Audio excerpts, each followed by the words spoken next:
19 TER, que puede llegar a superar al 2%, no superar ese 2% de la contribución total de FEADER al Programa de Desarrollo Rural, cuando en origen se había planteado un 1%. Pero no es menos cierto que, dada la previsión que recoge la propia modificación del reglamento, en el que se habla del padecer del sector agrícola, de la afectación que tiene el sector agrícola y alimentario, de las numerosas dificultades derivadas de las limitaciones generalizadas por la libertad de circulación en Estados miembros, por la afectación y el cierre de restaurantes y hostelería, podríamos haber planteado y se podría haber planteado la Comisión y el Parlamento Europeo un incremento superior, teniendo en cuenta la posibilidad que permite la propia normativa de llegar hasta el 10% de aportación en el conjunto total del problema. Y también hay que destacar que no se trata de una financiación adicional, a pesar de la situación que está viviendo el sector, sino de flexibilización, en este caso de utilización de las partidas. La Comisión ha planteado simplemente una ayuda de 80 millones de euros para todos los países como ayuda directa. En otras ocasiones ha habido mayor financiación, pero valoramos también como adicional a este reglamento y a esta flexibilización que se regula aquí el marco temporal de ayudas estatales recogidas en la State Aid SA 56851, en el que se hace una mención específica por parte de la Comisión en estas ayudas de Estado a los sectores agrarios, agroalimentarios con posibilidad de recibir hasta 100.000 euros en beneficio que pueden todavía aplicarse en nuestro país. Por lo tanto, tanto por la flexibilidad que supone como por la facilidad de ejecución, aun teniendo en cuenta que no son cuantías elevadas, consideramos que la Comisión Mixta para la Unión Europea puede entender, a nuestro entender, esta propuesta de reglamento del Parlamento Europeo y el Consejo como ajustada a las medidas de subsidiariedad, al principio de subsidiariedad establecido en el vigente Tratado de la Unión Europea.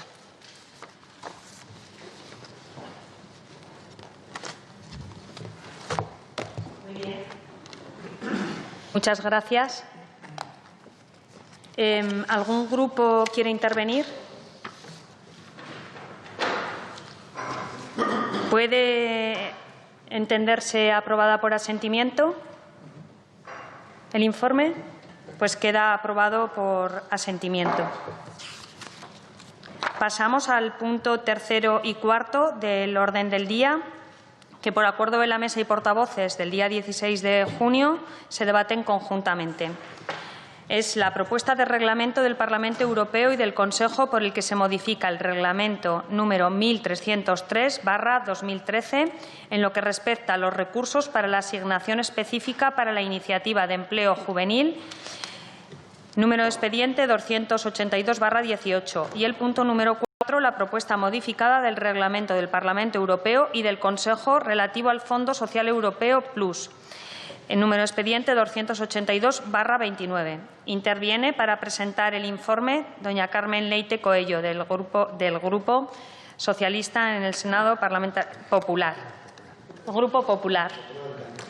En un turno de 5 minutos. Muchas gracias.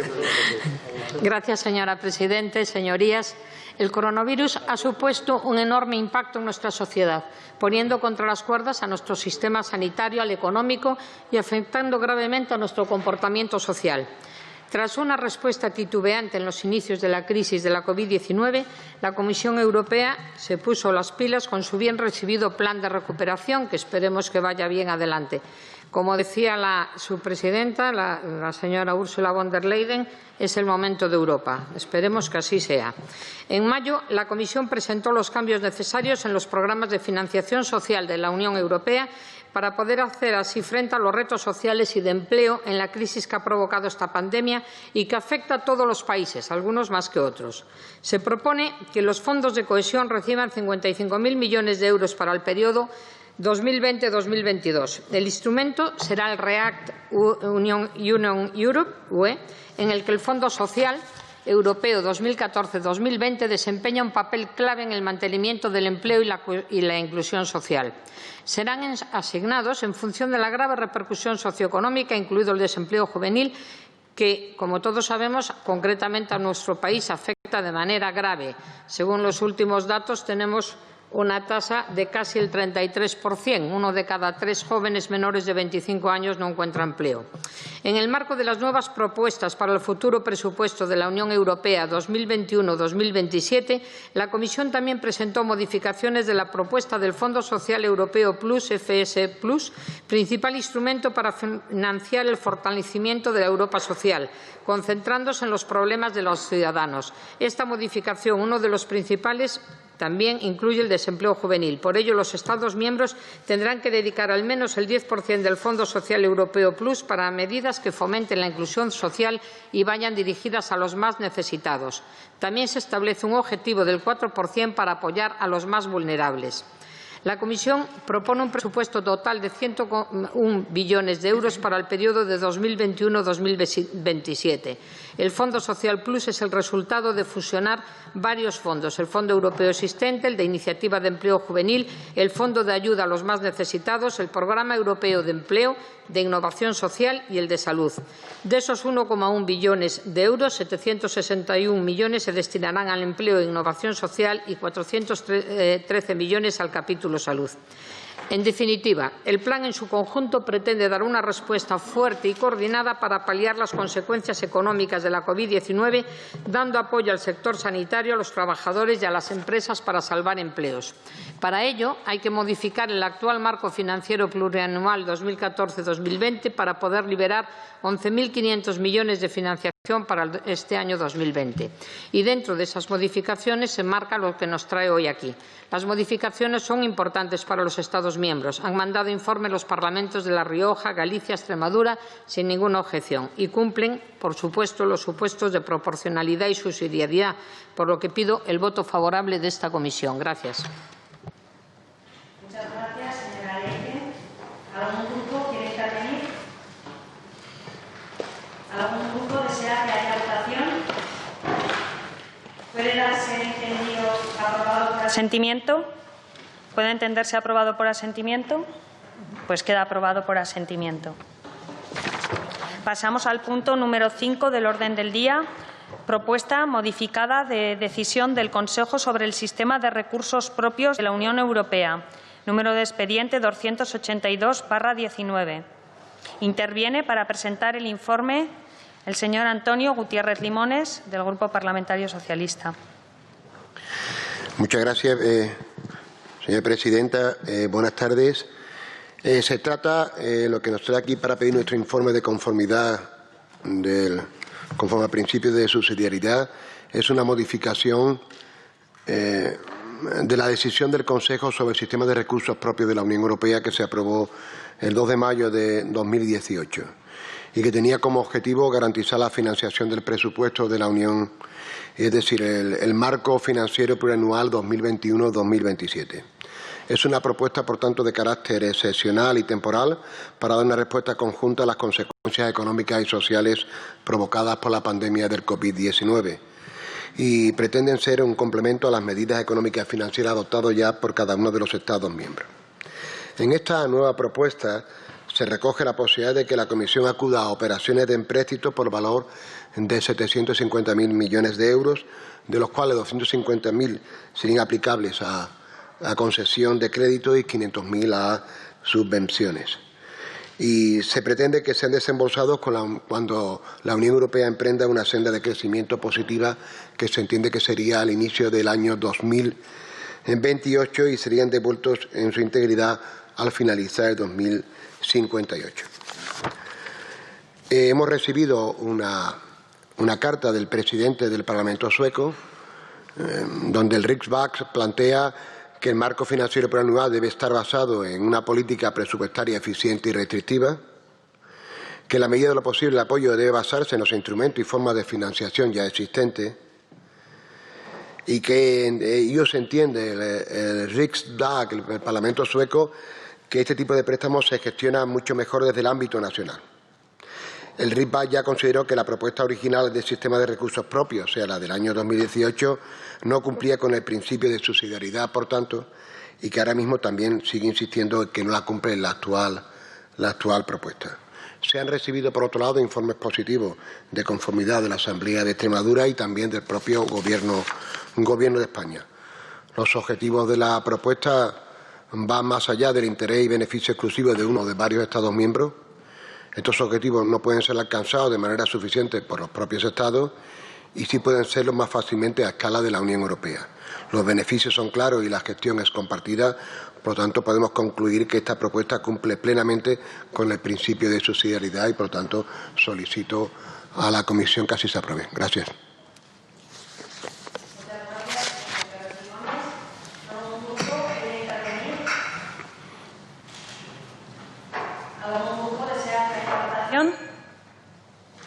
¿Se entiende aprobada por asentimiento? Pues queda aprobada por asentimiento. Pasamos a los puntos 6 y 7 del orden del día, que por acuerdo de la Mesa y portavoces de la Comisión del día 16 de junio se tramitarán conjuntamente. Punto número 6. Propuesta de decisión del Parlamento Europeo y del Consejo por el que se modifica la decisión número 1313/2013/Unión Europea relativa a un mecanismo de protección civil de la Unión. Texto perteneciente a efectos del EEE. Es número expediente 282/20.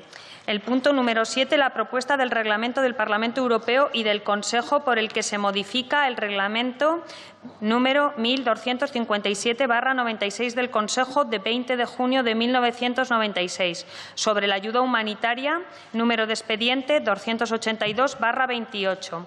Interviene para presentar el informe el señor José Manuel Bolaños Viso, del Grupo Parlamentario Socialista. Tiene 5 minutos.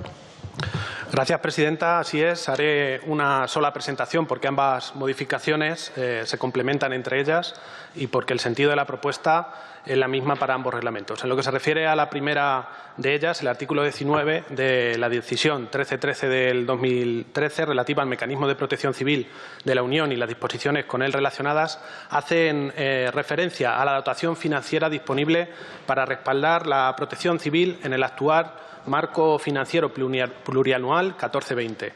Y puesto que el actual marco financiero plurianual se acerca a su fin, es necesario modificar dichas disposiciones para garantizar la continuidad de la financiación del mecanismo de la Unión. El objeto de dicha modificación se limita, por tanto, estrictamente a las disposiciones presupuestarias de la decisión 1313 de 2013. En resumen, la propuesta pretende reforzar la capacidad colectiva de los Estados miembros y de la Unión Europea de respuesta a las catástrofes mediante la creación de una reserva especial de capacidades de respuesta. También pretende incrementar o implantar la cofinanciación de la Unión Europea para adaptar, reparar, transportar o hacer funcionar capacidades asignadas al Grupo Europeo de Protección Civil. Hacer también mayor hincapié en la prevención y mejorar la coherencia con otras políticas clave de la Unión Europea y establecer una red de conocimiento sobre protección civil y fortalecer la cooperación con países vecinos. En lo que se refiere a la modificación del Reglamento 1257 del 96 del Consejo relativo a la ayuda humanitaria, poner de relieve que la situación actual de crisis sanitaria no es ajena a la Unión Europea. Como saben, el coronavirus ha sacudido Europa y al mundo entero. Para proteger las vidas y los medios de subsistencia, reparar los daños al mercado único y forjar una recuperación sostenible y próspera, la Comisión Europea propone aprovechar todas las oportunidades que brinda el presupuesto de la Unión Europea. La propuesta de modificación de este reglamento responde a las nuevas necesidades imprevistas relacionadas con la COVID-19, aumentando la disponibilidad de recursos adicionales por encima de los importes del marco financiero plurianual 21-27. Por esta razón, y en consonancia con el papel y la responsabilidad de la Unión y con sus valores, también deben utilizarse recursos financieros del instrumento de recuperación, a fin de respaldar los esfuerzos de dichos países para combatir y recuperarse de los efectos de la pandemia de la COVID-19. Para finalizar, entiendo que no nos compete como comisión pronunciarnos en cuanto al fondo de este asunto, pues no es este el foro, sino analizar la subsidiariedad. Y en este sentido hay que decir que la presente directiva se ajusta a los principios de subsidiariedad y proporcionalidad establecidos en el artículo 5 del Tratado de la Unión Europea. Muchas gracias.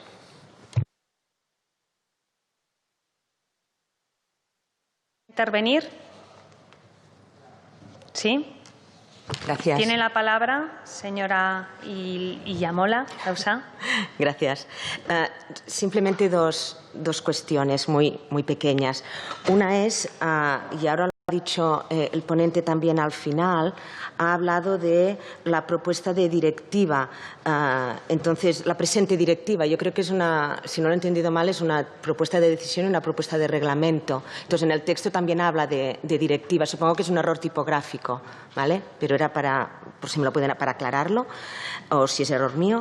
Y después también, y es una reflexión conjunta que hago a distintos informes que se han planteado, porque es una cuestión general. En este caso es en el apartado D de los antecedentes, y lo hemos comentado antes, pero me gustaría que constase en acta, porque aquí se pone en el apartado D que en este párrafo se incluirán los resúmenes del informe del Gobierno y de los informes de los parlamentos de las comunidades autónomas. Yo entiendo que no se han recibido todavía porque todavía están en plazo, no ha terminado el plazo de las 4 semanas para que lo manden. Supongo, entiendo que hacemos esta sesión por la premura del tiempo y lo entiendo perfectamente, pero agradecería pues que en sesiones futuras intentásemos cumplir con los plazos. Va en la tónica, lo que se ha adoptado en la tónica de lo que ha hecho la Comisión Europea, de situaciones excepcionales. Por eso digo que lo entiendo perfectamente y estoy perfectamente de acuerdo. Pero, por favor, porque es que si no desvirtuamos un poco el papel de los parlamentos de las comunidades autónomas. Gracias.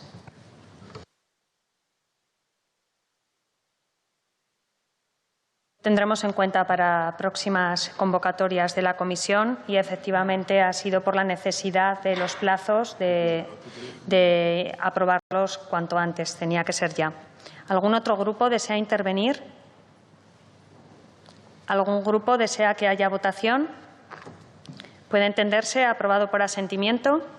Pues quedan aprobados los 2 puntos por asentimiento.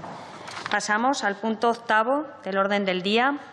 La propuesta de reglamento del Parlamento Europeo y del Consejo por el que se establece un mecanismo de recuperación y resiliencia. Número de expediente 282/21. Interviene para presentar el informe el señor Pons Sampietro, del Grupo Parlamentario Socialista. Tiene 5 minutos de tiempo. Sí, buenas tardes, presidenta, y muchas gracias. Empezar con una primera reflexión, visto que estamos en el final de junio europeo, junio en el que se proclamó el Plan Marshall, hubo el Whatever It Takes de Draghi, y estamos a punto de cerrar con este mes de junio en el que se ha hablado, se ha debatido sobre el Fondo de Reconstrucción y Resiliencia, en el que todos los grupos aquí pues nos jugamos el futuro de este país en los próximos meses. Y, por tanto, la primera reflexión que hay que hacer es que lo que debatimos hoy, que es la forma, es quién es la autoridad competente que está más próxima a la problemática, diríamos, de la reconstrucción económica, social y sanitaria del continente. Y, por tanto, con los informes que ha habido, como por ejemplo el del Gobierno, es evidente que el instrumento que se va a crear a partir de la base jurídica del artículo 175.3 del Tratado de Funcionamiento de la Unión Europea está claro que es la entidad europea y, por tanto, conforme a lo que ha descrito el Gobierno en su informe, no hay ninguna duda que el principio de subsidiariedad se cumple. Pero yo creo que es importante recordar algunas cosas de estos aspectos relacionados con este fondo. En primer lugar, que, lógicamente, las propuestas del Consejo y del Parlamento están amparadas en clave jurídica, no hay ninguna discusión. Y después, por supuesto, que estamos en un ámbito del corto plazo que va a permitir pues, inversiones, tanto a través de transferencias como a través de préstamos, que van a permitir, como dice el informe del Gobierno, pues que haya inversiones públicas en el ámbito social, en el ámbito del empleo, en el ámbito de la educación, de la investigación, de la innovación, de la salud y, por tanto, se va a poder garantizar una mejor transición ecológica y digital, una mayor transición a las energías limpias, un mejor crecimiento sostenible y una mayor diversificación de la cadena de suministros. Por tanto, este informe, a nuestro parecer, al parecer del Grupo parlamentario, lógicamente, después del informe emitido por el Gobierno, nos parece que está completamente acorde con el principio de subsidiariedad. Y, por tanto, también aprovechamos para reclamar la mayor unidad posible en las próximas semanas para la aprobación de este fondo. Muchas gracias. Muchas gracias, señor Pons San Pietro. ¿Algún grupo desea tomar la palabra? ¿Algún grupo desea que lo sometamos a votación? ¿Puede entenderse entonces aprobado por asentimiento? Pues queda aprobado por asentimiento. Por acuerdo de la Mesa y portavoces de la Comisión del 16 del 6 de este año, los puntos 9º y 10º se debaten conjuntamente y el punto 9º es la propuesta de reglamento del Parlamento Europeo y del Consejo por el que se modifica el Reglamento 2015/1017 en lo referente a la creación de un instrumento de apoyo a la solvencia, número de expediente 282/22. Y el punto 10º es la propuesta de reglamento del Parlamento Europeo y del Consejo por el que se modifica el Reglamento 2017/1601, por el que se establece el Fondo Europeo de Desarrollo Sostenible, la garantía del Fondo Europeo de Desarrollo Sostenible y el Fondo de Garantía del Fondo Europeo de Desarrollo Sostenible, número de expediente 282/23. Intervendrá para presentar el informe el señor Fernández Roca Suárez, del Grupo Parlamentario Vox. Tiene la palabra durante 5 minutos. Muchas gracias, señora presidenta. La propuesta de reglamento del Parlamento Europeo y del Consejo por el cual se modifica el Reglamento de la Unión Europea 1017 de 2015 en lo referente a la creación de un instrumento de apoyo a la solvencia modifica el Reglamento de la Unión relativo al Fondo Europeo para Inversiones Estratégicas, al Centro Europeo de Asesoramiento para la Inversión y al Portal Europeo de Proyectos de Inversión. Por medio del mismo se introduce un instrumento temporal de capital abierto a todos los Estados miembros y a todos los sectores englobados en el Reglamento del Fondo Europeo para Inversiones Estratégicas, centrándose en aquellos Estados miembros cuyas economías se hayan visto más afectadas por la crisis sanitaria del virus de Wuhan, o en los que la disponibilidad de apoyo estatal en materia de solvencia sea más limitada. El objetivo es ayudar a restablecer la viabilidad de las empresas y liberar su potencial de crecimiento, contribuyendo al mismo tiempo a las prioridades de la Unión Europea. A tal efecto, se ofrecerá una garantía de la Unión al Banco Europeo de Inversiones en virtud del Reglamento de los Fondos Estructurales y de Inversión europeos. El apoyo a la solvencia constituirá un tercer marco en el Fondo Europeo para Inversiones Estratégicas, a fin de movilizar el capital privado para apoyar la solvencia de las empresas susceptibles de ser respaldadas. Por su parte, la propuesta de reglamento del Parlamento Europeo y del Consejo por el que se modifica el Reglamento de la Unión 1601 de 2017, por el que se establece el Fondo Europeo de Desarrollo Sostenible, la garantía y el Fondo de Garantía, se articula en respuesta al impacto del coronavirus de Wuhan. Así, la Comisión propone un paquete ambicioso con un incremento de los límites máximos del marco financiero plurianual de 2014 a 2020, que permita implantar medidas dentro y fuera de la Unión Europea, tales como medidas de apoyo a las empresas afectadas, ayuda de cohesión a los Estados miembros, refuerzo de capacidades para mejorar la preparación frente a situaciones de crisis futuras y medidas conexas que se apliquen a través de instrumentos y programas de la Unión específicos y de conformidad con los actos relevantes de la Unión en los que se establezcan las normas para dichos instrumentos y programas. La Unión pondrá a disposición del Fondo Europeo de Desarrollo Sostenible un importe adicional de 1.040 millones de euros, aumentando la garantía en 2.078 millones de euros, con lo que el límite máximo de la garantía de la Unión ascendería a 3.578 millones de euros y amplía el ámbito geográfico de los fondos europeos de desarrollo a los beneficiarios de los Balcanes occidentales enumerados en el anexo 1 del Reglamento de la Unión 231 de 2014, por el que se establece un instrumento de ayuda de preadhesión. Por todos los motivos anteriormente expuestos, el Grupo Parlamentario Vox entiende que la propuesta de reglamento del Parlamento Europeo y del Consejo por el que se modifica el Reglamento de la Unión Europea 1017-2015 en lo referente a la creación de un instrumento de apoyo a la solvencia y la propuesta de reglamento del Parlamento Europeo y del Consejo por el que se modifica el Reglamento 1601 de 2017 por el que se establece el Fondo Europeo de Desarrollo Sostenible, la garantía y el Fondo de Garantía son conformes al principio de subsidiariedad establecido en el vigente Tratado de la Unión Europea y, por tanto, nuestro Grupo parlamentario votará a favor de la misma. Muchas gracias. Muchas gracias, señor Fernández Roca Suárez. ¿Algún grupo quiere tomar la palabra? ¿Y algún grupo desea que se someta a votación? ¿Puede darse aprobado por asentimiento? ¿Se puede entenderse? Pues queda aprobado por asentimiento. Si no hay problema por los portavoces y por el resto de los grupos, el punto número 11 vamos a pasarlo al final porque el señor Roberto Uriarte no está en la sala y es quien lo defiende.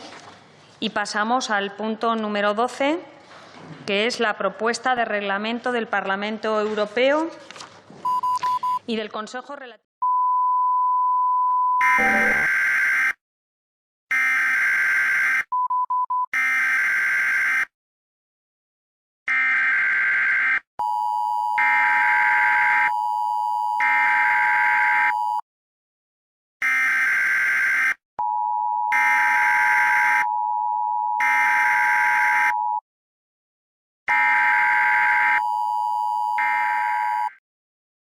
Este es el Sistema de Emergencia Nacional del Reino de España, emitido a todas las vías de emisión, aprobado por el Ministerio del Interior. Esto no es un simulacro ni una prueba. Se ha decretado el estado de emergencia en el territorio de la península, así como en las Islas Canarias y las ciudades autónomas de Ceuta y Melilla, según una alerta del sistema antimisiles ABM. Se ha detectado el lanzamiento de misiles intercontinentales que podrían impactar en el país. Se estiman daños severos, tanto materiales como humanos, así como un grave deterioro del estado del bienestar y la seguridad ciudadana.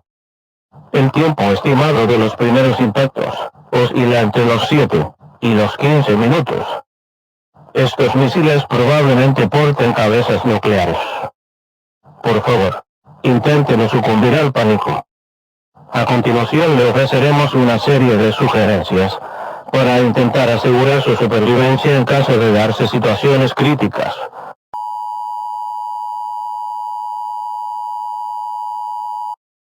Por favor, siga las instrucciones indicadas y no sucumba al pánico. En primer lugar, tenga en cuenta que los objetivos de este ataque pueden ser zonas de aglomeración como ciudades, o bien las bases militares de Morón, Rota y Torrejón de Ardoz. Intente alejarse lo máximo posible de estas zonas. Haga acopio de alimentos enlatados, agua embotellada y otros productos de primera necesidad. Tras el ataque, se recomienda racionar y utilizar estos productos hasta que los niveles de radiación sean tolerables. No intente usar medios de comunicación convencionales, como móviles o Internet. La línea telefónica ha sido suspendida indefinidamente, así como todos los sistemas de comunicaciones, los cuales serán usados por las Fuerzas Armadas. El dial 112 seguirá disponible para ofrecerle un boletín informativo sobre la organización de evacuaciones y puntos de abastecimiento. Ante la falta de refugios nucleares, por favor, busque el refugio de protección civil, donde será atendido y asesorado por los grupos de protección civil que se están estableciendo en su región. Recuerde que el estado de emergencia supone la ley Marshall, con lo que el ejército actualmente tiene la autoridad absoluta, y la desobediencia de esta puede ser castigada con severidad. No trate de huir en ningún vehículo privado ni público. Todas las carreteras y autovías han sido cerradas, y los aeropuertos han sido limitados al personal militar. Los vuelos comerciales han sido cancelados, y el espacio marítimo actualmente está totalmente limitado al tránsito de unidades navales encargadas de la defensa aeroespacial. Si ve un destello cegador, o los equipos electrónicos se detienen repentinamente, y de manera simultánea, tírese al suelo inmediatamente, cúbrase la cabeza, y busque protección contra la cristalería a rastras. Los cristales son muy peligrosos, y a la velocidad a la que viajarán, con la onda de choque podrán incluso atravesar el cemento. Intente ocultarse en un sótano o habitación subterránea que no tenga ventanas y por supuesto cristalería alguna. Cierre las llaves del gas y el agua, si va a pertrecharse en su vivienda.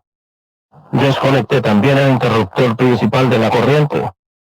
En cuanto se produzca la explosión, si le es posible verla, no mire nunca hacia ella, o le causará ceguera permanente. No salga al exterior bajo ninguna condición, hasta que las autoridades recomienden la salida. Es altamente probable que en cuestión de horas o días gran parte de la superficie del territorio nacional sea inhabitable debido a la severa contaminación radiactiva. Por ello, insistimos en que no abandone su refugio o vivienda en un plazo de 14 a 30 días, salvo que las autoridades emitan un comunicado autorizando la salida y la anulación del estado de emergencia.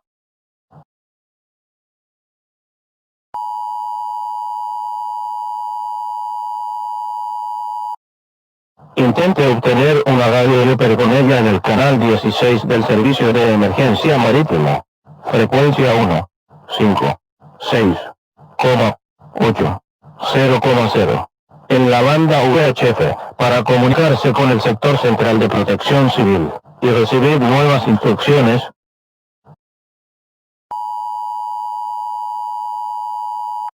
Atención, el Ministerio del Interior informa. Las fronteras de todos los Estados miembros de la Unión Europea se han cerrado indefinidamente. Solo el personal autorizado, así como miembros del gobierno, o con un pasajero de tránsito o pasaporte con el sello de autorización podrán abandonar el país, o cruzar las fronteras.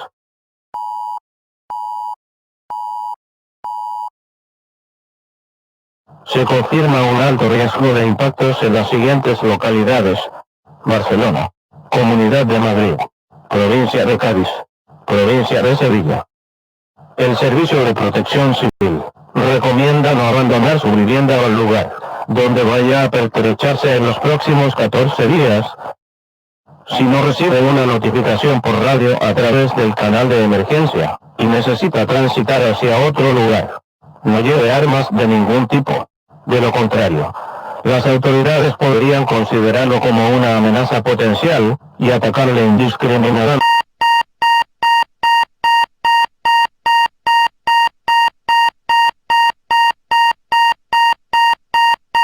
Seek immediate shelter, seek immediate shelter, seek immediate shelter, seek immediate shelter.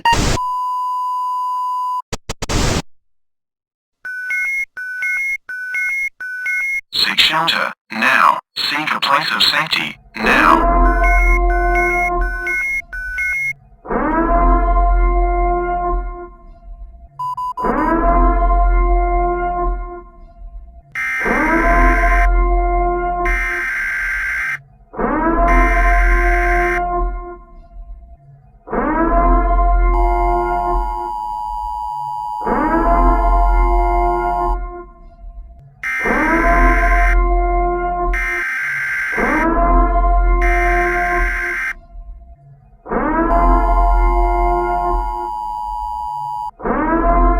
Este es el Sistema de Emergencia Nacional del Reino de España, emitido a todas las vías.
Este es un sistema de emergencia del Gobierno de España. Se ha decretado el estado de emergencia en toda la península por un ataque nuclear. Por favor, desconecten todos sus aparatos electrónicos, manténganse alejados de las ventanas y en ningún caso salgan de sus hogares. A partir de este momento quedan cortadas todas las emisiones hasta nuevo aviso. Sistema de emergencia nacional del Gobierno. Este es un sistema de emergencia del Gobierno de España.